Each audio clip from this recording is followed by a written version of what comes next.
ఆంధ్రప్రదేశ్లో ఎన్నికల కురుక్షేత్ర సన్నాహాలు జరుగుతున్నాయి. ఈ సందర్భంలో సహజంగా వైఎస్ఆర్ కాంగ్రెస్ పార్టీ ముందు దూకుడుగా సన్నాహాలు చేసుకుంటూ వచ్చింది. ఎట్లయితే మహాభారతం సందర్భంలో గనక ముందు సన్నాహాలు ప్రారంభించింది పాండవులే. ఆ సందర్భంలో పాండవుల దగ్గరకు వచ్చేటువంటి శల్యుడు లాంటి వాళ్ళని, అదే శకుని లాంటి వాళ్ళని, శల్యుడు లాంటి వాళ్ళని దారి మళ్లించి తన వైపుకు తిప్పుకోగలిగింది ఆనాడు కౌరవసేన.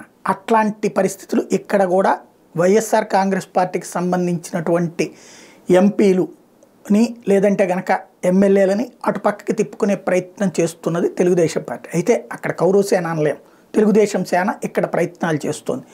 ఓవరాల్గా చూసుకుంటే రాబోయేటువంటి రోజుల్లో తను చేసిన మార్పుల వలన జరిగే ఫలితాలు ఏది జరిగినా, మంచి జరిగినా చెడు జరిగినా జగన్మోహన్ రెడ్డిదే బాధ్యత. అందుకు ప్రిపేర్గా ఉండాలి. చెడు జరిగితే కార్యకర్తలకి, మంచి జరిగితే జగన్మోహన్ రెడ్డికి అంటే కనుక అంగీకరించదు సమాజం.